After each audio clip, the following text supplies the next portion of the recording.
আপনারা মুসলমানের সন্তান না? কবরে যাবেন না? কবরের হিসাবকে বিশ্বাস করেন না? কিয়ামতের বিচারকে বিশ্বাস করেন না? শুধু মসজিদে কপাল ঠুকলে জান্নাত পাওয়া যাবে? পৃথিবীর মানুষগুলোকে জিম্মি করে রেখেছো তোমরা।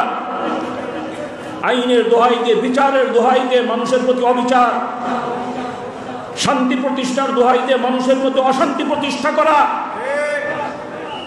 ধরাকে সরা মনে করা হয়েছে।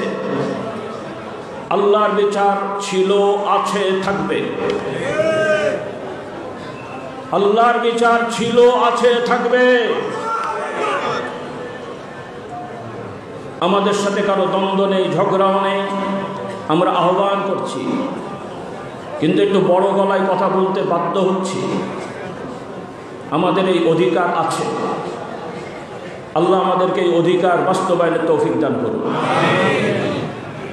যেহেতু এই সমাজের মানুষগুলো আমাদেরকে ভালোবাসে, তারা আমাদের প্রতি আস্থা রাখে, আমরা তাদেরকে ভালো কথা বলবো, তারা এই আশা করে। কাজে এটা আমাদের অধিকার কিনা?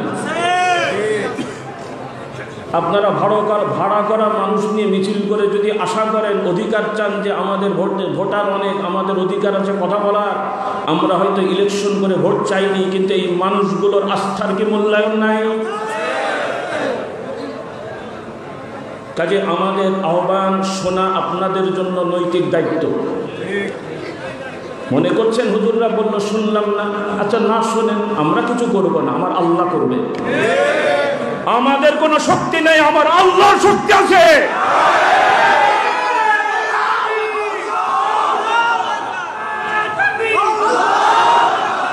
জালেমদের হুঁশিয়ার করে দিই, আমরা লাঠি সোটা নিয়ে মশা মারতে যাব না। আমরা মশা মেরে হাত নষ্ট করি না। আমার আল্লাহর এক হুকুমে তোমাদের বংশ নির্বংশ হয়ে যাবে।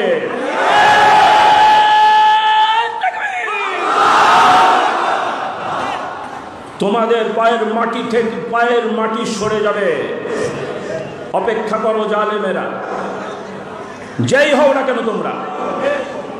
সকল জালেমদের সাবধান করে দিই, বাকি হায়াত আছে, ভালো থাকো, সম্মানের সহিত থাকো। মরবে মানুষ দোয়া করবে।